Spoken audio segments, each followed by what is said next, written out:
Good morning.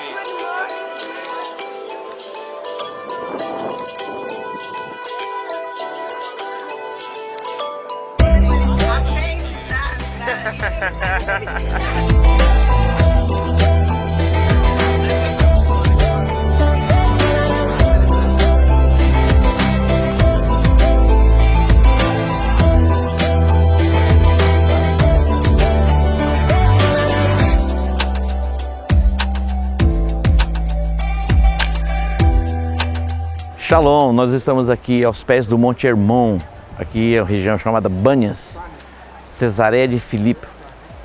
Aqui Jesus vindo para esta direção, Mateus capítulo 16, ele faz uma pergunta aos discípulos: quem dizem os homens ser o Filho do Homem? Então veio a resposta, uns diziam que ele era Elias, outros Jeremias, um dos profetas, e Jesus vai perguntar diretamente para os discípulos: e vocês, o que vocês pensam a meu respeito? Foi onde Pedro colocou a palavra por revelação: tu és o Cristo, Filho do Deus vivo. E Jesus vai identificar quem é Pedro: tu és Pedro. Aí Jesus fala sobre a edificação da igreja. Jesus traz os discípulos, vem para essa região era uma região pagã. Na verdade, os judeus não entravam neste território. Aqui é um lugar onde se sacrificava. Temos até hoje os nichos. Esses nichos são altares construídos a muitas divindades. Se você olhar aqui para isso aqui é como uma caverna, e Jesus diz os portais do inferno. Para os judeus este lugar era considerado os portais do inferno, essas cavernas, por causa das obras de feitiçaria, esses encantamentos todos. Uma divindade chamada Pan, que agia, tem a síndrome do pânico, que deriva dessa influência. E nós temos aqui um testemunho extraordinário do Wellington. Ele foi curado da síndrome do pânico aqui.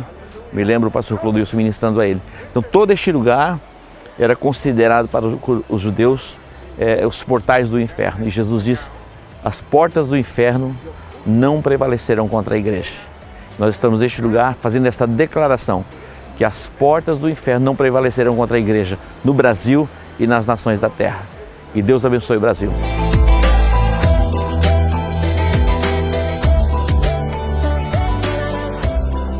Os seus discípulos, dizendo: quem dizem os homens ser o Filho do Homem?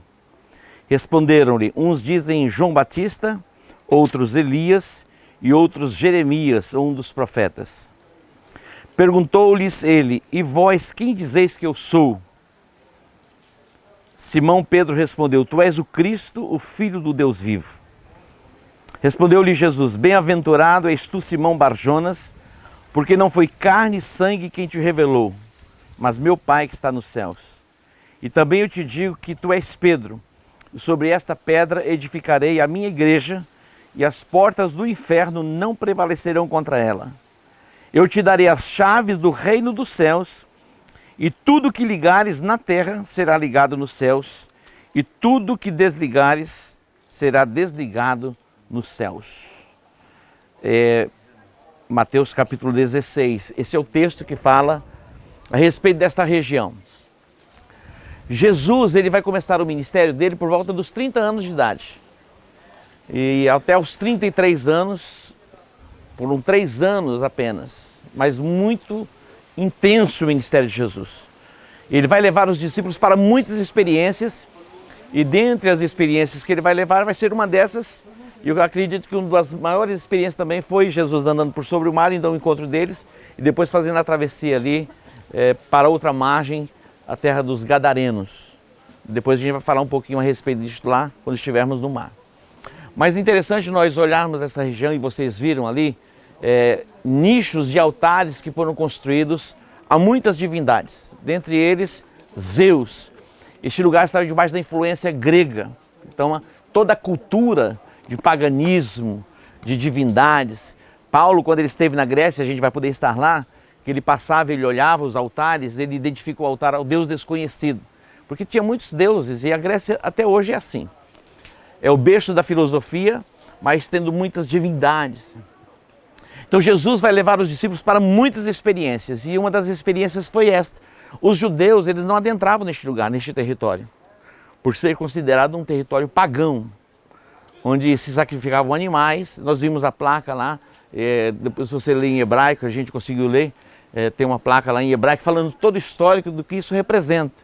Mas também tem no inglês. Então, se você não lê o hebraico, você pode ler o inglês. Eu tirei a foto, mandei no grupo e mandei a Ó, tradução. o pastoral tá ligeiro. Já mandou a foto e mandou a tradução. Então, nós vamos encontrar aqui esses altares. E quando Jesus vem para essa direção, a Bíblia não diz que Jesus entrou aqui. Diz que estava vindo para essa direção e ele faz a pergunta: quem diziam os homens ser o Filho do Homem? Então vem muitas respostas. Tu és Jeremias, Elias, um dos profetas. As pessoas viam Jesus por esses prismas. Mas Jesus vai perguntar para os discípulos. Eu quero saber de vocês o que vocês pensam a meu respeito. Nós temos dificuldade de perguntar o que as pessoas pensam a nosso respeito, não é verdade? A gente não quer nem saber, não está nem interessado. Mas Jesus faz essa pergunta: o que vocês pensam a meu respeito? Então vem a resposta de Pedro: tu és o Cristo, o Filho do Deus vivo. Aí Jesus vai trazer a grande revelação, ele vai dizer: tu és Pedro. Porque outrora se chamava Simão. Simão é como um caniço, uma pessoa inconstante. Falou: a partir de agora, você se chama Pedro, vai mudar a sua identidade. Olha que extraordinário. Aí Jesus vai falar, a primeira vez que Jesus fala a respeito da igreja. É a primeira vez. Que é eclésia. Hã? Falar do vento, ele se manifestou. Jesus vai falar a respeito da igreja. Ele fala a respeito de Pedro, dessa nova identidade, e ele fala sobre a igreja. Ele diz: as portas do inferno, porque se você olhar ali, temos ali uma caverna. Para os judeus, aquilo ali eram os chamados portais do inferno. Então eles não entravam. Jesus vai dizer: as portas do inferno não prevalecerão contra a igreja. Agora é muito importante nós entendermos que igreja não é indivíduo, igreja é coletivo. Nós aprendemos que igreja não é lugar para você frequentar, igreja é lugar para você pertencer. É um corpo. Quando você tira uma parte do corpo, um membro desconectado, ele morre. Então, a igreja é corpo, a igreja é coletivo. A igreja nunca vai ser o individual. Algumas pessoas, por não terem entendimento, dizem: eu sou igreja. Não, nós somos igreja no coletivo. Onde 2 ou 3 estiverem reunidos, ali Jesus vai estar presente. Então, a igreja, é muito importante que tenhamos essa consciência. Jesus diz: olha, por que existem muitos fracos e muitos doentes e muitos que dormem? Porque não tem o discernimento do corpo de Cristo. Quem não consegue discernir o que é o corpo se torna fraco. Muitas vezes doente na fé, enfermo, e está dormindo. Mas quando nós temos o entendimento do que é a igreja, nós recebemos a vida de Deus, e a vida de Deus é transmitida para todo o corpo através da igreja, que é o corpo de Cristo. Então este lugar foi um lugar estratégico que Jesus trouxe os discípulos. Ele vai dizer: as portas do inferno não prevalecerão contra a igreja. Você viu ali a fala dele, do nosso guia, falando sobre uma divindade chamada Pan. Também vem a questão do pânico, a síndrome do pânico. Cadê o Wellington? Cadê o Wellington? Tá aqui? O Wellington, vem aqui. O Wellington tem um testemunho lindo para contar. Eu me lembro a primeira vez que o Wellington veio, nós estivemos neste lugar. E o Wellington, ele sofreu da síndrome do pânico. E ele foi curado aqui. Conta para nós, Wellington. Bom dia. Realmente eu passei por isso, foi bem intenso, né? Desde 95, nós viemos aqui quando, Márcio? 2013, né? Não, 2013, né? Junto com até o Clodeilson estava também, fez uma ministração, e aí com a ministração do apóstolo aqui, graças a Deus, as prisões, né, as cadeias que existiam assim, né, que foram inúmeras, né? Na mente a gente conseguiu ser liberto em Cristo aqui, glória. Amém. Glória a Deus, né? Amém, glória a Deus. Bom, enfim, a vida é um testemunho, assim, o testemunho seria gigante, né? Porque eu acredito que também teve a obra de Deus em tudo nesse pânico, porque esse pânico fez eu buscar muito mais a Deus. Acho que foi agiu como um espinho na carne de Paulo. Talvez se não tivesse tido isso, tinha ficado um pouco soberbo aí e tal, eu não teria feito o dever de casa, né? Então, essa revelação também me veio aqui, né? Que o caminhar sobre as águas é realmente caminhar sobre a palavra. E, pessoal, desfrutem e estejam atentos, porque os céus estão abertos, né? Esse é o povo que a gente vai passar junto aí no deserto. Tentem observar E a gente vai se corrigindo junto com eles. É isso mesmo. Beleza, é isso aí. o ferro se afia, velho. E o amigo é seu amigo. A Marcinha tá afiada, não tá não? Tá. Parabéns. Glória a Deus. Vamos orar? Eu quero orar por você. Talvez você chegou assim, aqui talvez com uma síndrome, um tipo nas emoções, seja o que for. Eu creio que é um lugar para você ser curado, você ser liberto, você ser restaurado. Cada lugar que nós formos, nós vamos encontrar sinais e marcas de milagres. Porque por onde Jesus passou, sempre os milagres se manifestavam. E tem um milagre para você aqui. Amém? Nas nossas emoções, nos nossos sentimentos. Nós estamos tão distantes do Brasil, não temos por que nos preocupar. Descanse, né? Deus está cuidando de tudo. O melhor de Deus está por vir. Amém? Jesus vai levar os discípulos para cada experiência para forjá-los no discipulado. Discipulado é disciplina. E eu acredito que todos nós vamos crescer no discipulado, através da disciplina, né? Essa jornada que não é para a semana, para o mês, é para a vida. Que a gente possa sair da Terra Santa mais marcados por Cristo ainda. Eu fico imaginando e pensando Jesus caminhando. Eu fico imaginando e pensando nos lugares, instruindo os discípulos. E nós estamos aqui e vamos receber tudo que temos dele. Amém? Amém. Se você tem alguma área da sua vida que você precisa de uma cura, coloca aí diante do Senhor que eu vou orar. Pai Santo, no nome de Jesus, te agradecemos, ó Pai, porque o Senhor nos trouxe a este lugar. E eu acredito que podemos ser curados aqui. Te louvo pelo testemunho do Wellington, a obra tão maravilhosa que o Senhor fez, nas emoções, nos sentimentos. As cadeias e as prisões foram quebradas. Se porventura em nosso meio há alguém cativo, aprisionado na mente, nas emoções, eu chamo a cura agora, no nome de Jesus. Receba a tua cura, receba o teu milagre, no teu corpo, no teu físico. Receba o toque do Espírito. Seja renovado e fortalecido no Espírito para a jornada e para a caminhada no desenvolvimento da sua fé. Eu ordeno o seu milagre em o nome de Jesus. Quem crê e recebe diz amém. Amém. Amém. Deus te abençoe.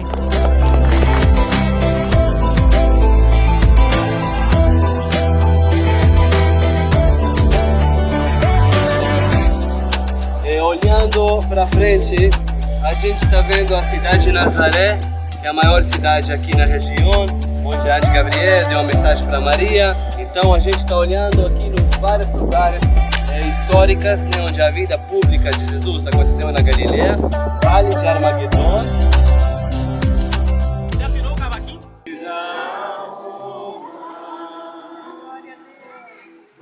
Seja a glória. Seja a glória. Seja o domínio. Poderoso Deus, Cante aí. poderoso Deus, minha alma anseia por ti. Aqui nós vamos ver Davi com seus homens, quando ele entra nesta região e permanece aqui por um tempo, com seus valentes. E aqui morava um homem que tinha suas terras, suas possessões aqui no Carmelo, que era Nabal. Nabal era um homem muito rico, muito abastado. E Davi, ele ficava como que um muro de proteção para Nabal. E o seu rebanho, o seu povo. E um dia Davi enviou os mensageiros para vir a Nabal, para que ele compartilhasse um pouco daquilo que ele tinha com Davi e com seus valentes. E Nabal, ele disse, quem é Davi? Quem é Davi? Mas ele sabia quem era Davi. Davi já tinha sido ungido rei. Nós aprendemos a respeito da unção. A unção, ela atrai o favor sobre as nossas vidas. E ele diz, eu vou pegar do que é meu, dos meus servos, da minha família, e vou compartilhar algo que eu nem sei quem é, com quem é. Então ele recusa compartilhar com Davi e com seus homens valentes um pouquinho daquilo que ele tinha, que não era pouca coisa, era muita coisa. E quando ele recusou, a Bíblia diz que saiu uma sentença da boca de Davi, que não ficaria um homem da casa de Nabal, todos morreriam. Mas a Bíblia diz que Nabal tinha uma mulher, ela era sensata. E a Bíblia diz sensata e formosa. Eu fico pensando a respeito da igreja, porque a mulher, na Bíblia tipifica a igreja. Uma igreja assim, sensata. E uma igreja que sabe fazer as leituras espirituais. E sabe reconhecer a unção que está sobre a vida de alguém. E a Bíblia diz que Nabal era uma mulher assim, sensata e formosa. E quando ela ouviu falar da atitude do seu esposo, ela se apressou e ela tomou do que ela tinha e ela foi ao encontro de Davi. Mas a sentença já tinha sido liberada. E ela trouxe a Davi a sua oferta, e ela se colocou diante de Davi, se submetendo como chamando ele de Senhor. E a Bíblia diz que Deus deu a graça a ela diante de Davi, e aquela sentença foi aplacada. Mas depois a gente vai saber que no final o Nabal foi ferido e ele morreu. E o Davi, ele trouxe para ele a esposa de Nabal, que era uma mulher sensata e formosa, Abigail. Então que nós sejamos assim, como uma igreja sensata e formosa, que aprendemos a fazer a leitura do mundo espiritual. E este lugar que nós estamos é interessante porque na jornada, na caminhada, eu sei que algumas pessoas estão pela primeira vez. Quem está pela primeira vez? Muita gente, a maioria. E quando você vem, já a Verônica estava testemunhando aqui, que ela está conseguindo ouvir e ver algumas coisas que ela não viu, mesmo estando no lugar e ouvindo as mesmas coisas. E é interessante, porque você pode vir uma vez, duas vezes, três, e até ouvir, mas não ouvir. Né? Você escuta, mas não desce ao coração. E de repente algo chega ao seu coração. E eu sei que todos os lugares que nós vamos passar são lugares interessantes. E a palavra do guia mostrando os lugares. Mas tem algo que é espiritual mesmo. E aqui neste lugar, que é um lugar tão formoso e tantas árvores, como essa exuberância da natureza, e que não é tão comum em Israel. Aqui houve o confronto entre Elias e os profetas de Baal e os profetas que comiam na mesa de Jezabel. Jezabel, para algumas pessoas, fala que como que uma mulher, ela era uma Jezabel. Não, Jezabel é um espírito. Que espírito? De manipulação. E esse espírito pode atuar tanto na vida em uma mulher quanto num homem. Então Jezabel não é uma pessoa. Jezabel é um espírito, é uma influência de manipulação. Ela manipulava o esposo. O esposo era manipulado por Jezabel, que era um espírito maligno. Mas neste lugar, Elias vai confrontar os profetas de Baal. Interessante porque Acabe era o rei. E ele se tornou um rei omisso. Ele não vai cumprir a sua função. Então ele vai ser confrontado. E o profeta Elias foi levantado, ele liberou uma palavra dizendo: por 3 anos e 6 meses não vai chover. Imagina, a palavra de um profeta. A nossa palavra, ela tem poder. Aquilo que nós falamos estabelece algo sobre as nossas vidas. Quanto mais a palavra de um profeta sendo liberada sobre nós. Elias diz: não vai chover. E por 3 anos e 6 meses não choveu sobre a terra. Imagina, muitas vezes, para quem planta, quando a chuva demora um pouquinho, já gera uma angústia. Nós moramos numa região que sempre chove, e quando passa um mês sem chover, um mês e pouquinho, a gente já fica um pouco perturbado. Agora imagina 3 anos e 6 meses sem chover. O nível de escassez que esse povo estava vivendo. O mesmo profeta Elias, antes ele foi enviado, aquela mulher viúva, que tinha também, já estava o cheiro da morte, que ele liberou a palavra a respeito do azeite e da farinha, dizendo: não vai faltar farinha, não vai faltar azeite. Olha que palavra extraordinária. É a palavra do profeta que foi liberada. Não vai faltar farinha, não vai faltar azeite. Interessante, nós estamos vivendo este mundo no Brasil, as mentes estão um pouco confusas, mas se nós nos apegarmos à palavra, e eu quero profetizar sobre a sua vida, não vai faltar paz, não vai faltar alegria, não vai faltar segurança. Não vai faltar paz, não vai faltar alegria, não vai faltar gozo, segurança, estabilidade. O nosso Deus, ele é o mesmo. Deus, ele sustentou Elias ali junto ao ribeiro de Querite, ele sustentou enviando corvo. Deus tem a forma dele de trazer provisão para nós. Deus tem a sua forma, a sua maneira. Imagina, ele ordenando ao corvo. O corvo, ele é um animal considerado imundo. Então isso tipifica o quê? O gentil ou um pagão. Não importa quem. Mas o corvo recebeu a ordem e ele trazia pão e carne de manhã e de tarde. O delivery, o primeiro delivery da história. Hoje chega de moto, né? Nas asas do Red Bull lá. Mas chegava, imagina o corvo trazendo pão e carne. O corvo ele não compartilha muitas vezes a presa nem com os filhotes. Mas este corvo recebeu a ordem e a provisão vinha. Então eu quero profetizar que vai ter provisão sobre a sua vida. Vai ter provisão sobre a sua casa. Você vai prosperar no seu trabalho. Você vai prosperar na sua empresa. Creia, tome posse. É a palavra que está sendo liberada aqui do Monte Carmelo. Que não haja temor no teu coração. O salmista ele se expressa e diz: no dia em que eu temer, eu hei de confiar em ti. O Deus cuja palavra eu exalto, o Deus cuja palavra eu louvo. Coloque em evidência a palavra de Deus. Mesmo que nós possamos andar pelo vale da sombra da morte, a nossa declaração é: não temerei mal algum. Por quê? Porque tu estás comigo, a presença de Deus. A presença de Deus traz segurança, traz paz. Mas este lugar foi um lugar de desafio. Imagina 450 profetas de Baal, mais 400 do poste ídolo. 850 profetas. Elias falou: olha, por que vocês estão cocheando entre dois pensamentos? Se o Senhor é Deus, serviu. Se Baal é Deus, serviu. O coração do povo estava dividido. Que povo? A nação de Israel. O povo separado por Deus. A nação sacerdotal. Parte estava o quê? Adorando, se prostrando diante de Baal. Então o profeta desafia: olha, o Deus que responder por meio do fogo, esse é o Deus verdadeiro. Então eles prepararam 2 altares. E disse assim: olha, clamem primeiro. E eles começaram a clamar. Clamaram, passou do meio-dia, entrou no período da tarde, clamando. Elias dizia: olha, falem mais alto, gritem mais.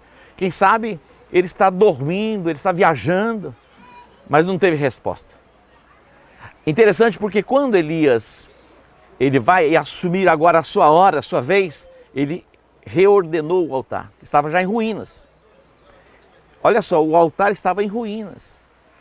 Então ele reordenou, reorganizou. Eu acredito que é a hora de reorganizarmos o altar, que é o nosso coração. Agora realinharmos tudo, o nosso propósito, a nossa missão. Por que nós estamos aqui? Por que nós permanecemos na terra? Porque Deus nos preservou em meio a uma pandemia. Nós vencemos o chikungunya, nós vencemos o Aedes aegypti, nós vencemos... Não é verdade? Quem mais esse satanás aí? Tem o chikungunya, tem o H1N1, H3N3. Nós vencemos o Covid-19 e agora vamos vencer o Lula também. Papai. Teve alguns aí que não concordou muito, não. Mas quem concorda comigo? 2 ou 3 concordando, está estabelecido. Meu irmão, nós vencemos um Covid-19. Muitos de nós passamos pelo vale da sombra da morte. Glória a Deus. Então essa praga a gente vai vencer também. Mas olha só. Olha o que ele vai fazer. 1 Reis, capítulo 18. Capítulo 1 Reis. Olha o que ele vai fazer. Versículo 31. Tomou Elias 12 pedras, segundo o número das tribos dos filhos de Jacó, ao qual viera a palavra do Senhor, dizendo: Israel será o teu nome. Com as pedras edificou um altar em nome do Senhor e fez um rego em redor do altar, grande o suficiente para caber em 2 medidas de semente. Diga semente. Diz o texto: armou a lenha, dividiu o novilho em pedaços e colocou sobre a lenha. Então disse: enchei de água. Quantos cântaros? Diga 4. E o que ele disse mais aqui? Derramai-o sobre o holocausto e sobre a lenha. Disse mais: fazei a segunda vez. E fizeram a segunda vez. Disse ainda mais: fazei-o a terceira vez. E o fizeram. Olha só, 3 vezes 4, 12. 12 cântaros. O que eles mais precisavam nesses dias? Água. Não é loucura? De onde vai tirar água de uma montanha? De onde eles trouxeram essa água? O que eles mais precisam, 3 anos e 6 meses sem chover. O que mais eles precisavam de água. Como alguém vai derramar água se está precisando de água? Mas a água era o quê? A semente. Olha o texto. Quando chegou, o versículo 36. Quando chegou a hora da oferta de cereais, o profeta Elias aproximou-se e disse: Ó Senhor, Deus de Abraão, de Isaque e de Israel, manifeste-se hoje que tu és Deus em Israel e que eu sou teu servo e que segundo a tua palavra fiz todas estas coisas. Responde-me, Senhor, responde-me, para que este povo conheça que tu, Senhor, és Deus e que fizeste voltar o seu coração. Então caiu fogo do Senhor e consumiu o holocausto, a lenha, as pedras e o pó, e ainda lambeu a água que estava no rego. Vamos para frente um pouquinho. Versículo 41. E disse Elias a Acabe: sobe, come, pois há o quê? O ruído de abundante chuva. Olha, o profeta ouve e vê o que pessoas comuns não ouvem e não veem. A minha oração é que Deus fale com você nesses dias. Que você consiga, em meio a tanta coisa que você está vendo no natural, que você consiga começar a ver as coisas no espiritual. Uma visão espiritual se abra. Eu estava na Coreia do Sul, nós estávamos assim, em um grupo grande de pastores do Brasil. E lá é um lugar de oração, é uma montanha. E um lugar muito agradável. Melhor que aquilo lá, só o centro de treinamento nosso, que é o nosso CETOC. Não é verdade? É lindo. Lá tem mais edificações, a gente está indo para lá. E Deus falou comigo, eu saí a parte do grupo, Deus falou assim: defina o que você quer, senão você não tem. Defina. Eu sei que algumas pessoas vieram para tomar decisões aqui em Israel. E algumas decisões precisam ser tomadas. Decida, defina mesmo. Eu escrevi, queridos. Eu comecei a escrever. Naqueles dias nós pagávamos aluguel no prédio que nós estamos hoje. Nós pagávamos aluguel. Eu coloquei lá o prédio da igreja. Naqueles dias eu não tinha minha casa própria, eu coloquei a minha casa própria. Naqueles dias eu usava o meu limite, fazia parte, já tinha incorporado, parecia um espírito, tinha incorporado. Eu usava o meu limite todos os meses. Fazia parte. Eu comecei a escrever, escrevi tudo. Tudo que eu escrevi, Deus fez além. Amém. Glória a Deus. Eu já não sei mais nem quanto tempo que eu não uso o meu limite do banco. Porque o limite é feito para você usar na emergência. Não é para fazer parte da sua vida. O limite que você tem lá no seu banco não é para fazer parte da sua vida e não vai fazer parte. Amém. O limite é para uma emergência, um porém, um acidente, mas não para fazer parte da sua vida. Coloque isso dentro de você e saia daqui resolvido, colocando isso diante de Deus, para que você não fique mais usando o seu limite. Você fez um investimento para vir aqui. E aqui não é despesa, é investimento mesmo. Você fez na sua própria vida. E você vai ser ampliado. Elias começou a ouvir, não tinha nuvem. Está como aqui, ó. Ele falou: mas eu estou ouvindo o barulho. Ele chamou o moço, diz: vai para a banda do mar e olha. Ele vai a primeira vez, segunda vez, terceira vez. Na 7ª vez, eu arrepio aqui. Ele voltou e disse: eu vejo uma nuvem do tamanho da mão de um homem. Este é o sinal. E Elias liberou a palavra sobre Acabe: vai e prepara a carruagem, porque a abundante chuva está chegando. E conforme a palavra do profeta, assim aconteceu. Eu me lembro que nós estávamos neste monte com o apóstolo René. Ele falou assim: eu quero liberar uma palavra sobre as suas finanças. É interessante que muitas pessoas têm um bloqueio na mente a respeito de prosperidade. Eu estava ouvindo Lair Ribeiro. Vocês conhecem o Lair Ribeiro? Médico cardiologista. Trabalha com neurociência. Não é? Ele é neurolinguista. Estava sendo entrevistado pela Bruna Lombardi, vocês lembram dela, né? Tem 100 e poucos anos, mas parece que tem 30. E ela conversando com ele, falou assim: é verdade que você tem sempre no seu bolso notas de dólar, 14 notas de dólar? Ele falou assim: olha, Eu sei que num bolso eu tenho dólares, no outro bolso eu tenho o dinheiro brasileiro. Ele falou, a gente pode contar quantas notas de dólar você tem? Ele falou, vamos ver. Aí ele tirou, começou a contar. Tinha 1.890 dólares. Interessante porque ele colocou assim, algumas pessoas têm a mente, que é uma ignorância, mas tem uma aparência de verdade, que diz assim, prefiro ser pobre e honesto. Você já viu isso? Por que não prefere ser um rico honesto? Mas as pessoas estão assim, eu prefiro ser um pobre honesto do que um rico desonesto. Então por que nós não preferimos ser um rico honesto? É possível? Lógico que é possível. Então algumas coisas precisam ser mudadas na nossa mente.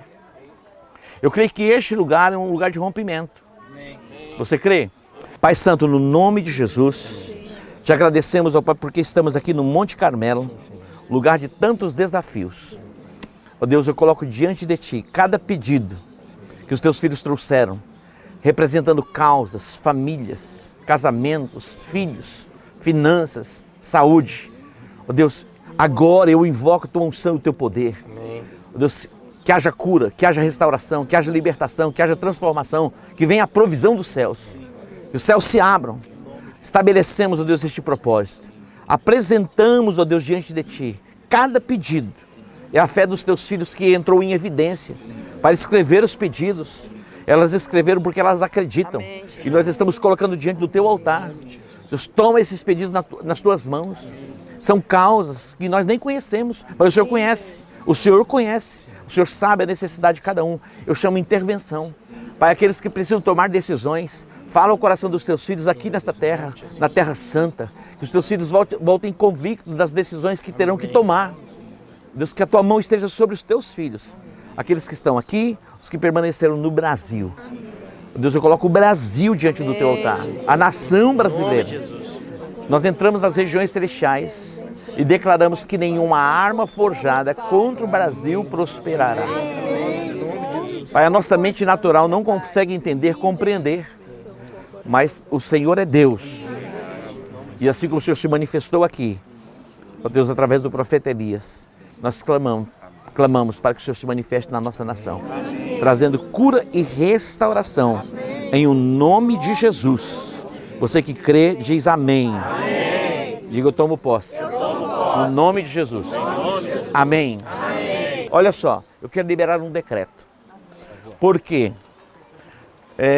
a intenção deles é mexer na herança dos nossos filhos. Vocês já viram isso? Vocês viram? A intenção deles é mexer o quê? Na herança dos filhos. Se bem que eu não tenho muita coisa para deixar, não. Mas tem muita gente que trabalhou a vida toda. Imagina. E trabalhou para quê? Para os filhos, porque o filho não deixa herança para o pai, é o pai que deixa herança para o filho. E a intenção do Satanás é mexer onde? Na herança dos filhos. Mas nós vamos proibir para que não mexa na herança dos nossos filhos. Amém, queridos? Você trabalhou, está trabalhando, alguns são casados novos, você vai crescer, você vai prosperar, você vai deixar herança para os teus filhos. E para os filhos dos teus filhos, porque é um princípio bíblico. Nós vamos deixar herança para os nossos filhos e para os filhos dos nossos filhos. E o Satanás não vai tocar nessa herança. Porque a gente tem que entrar no mundo espiritual. Você vai concordando? A conversa é essa. Como que pode uma pessoa com 100 bilhões vai querer deixar para os filhos? Ele tem que aprender a trabalhar. Como chamamos os filhos, tudo cambada de vagabundo. Olha isso. Você está investindo no seu filho. Está trabalhando. Deus está te abençoando. E os teus filhos vão herdar a sua herança. Amém. Não o Estado. Porque quem está trabalhando é você. E pagando os seus impostos. Amém, queridos? Amém. Pai Santo. Que o maligno não toque na herança dos nossos filhos.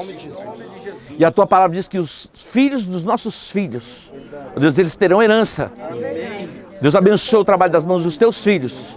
E que o Satanás, o diabo, não toque nesta herança. Proibimos isso aqui de Israel, do Monte Carmelo. Ó Deus, seja desfeito esse plano maligno e envergonhado. No nome de Jesus. Amém, amém e graças a Deus. Amém, queridos? Deus que te abençoe.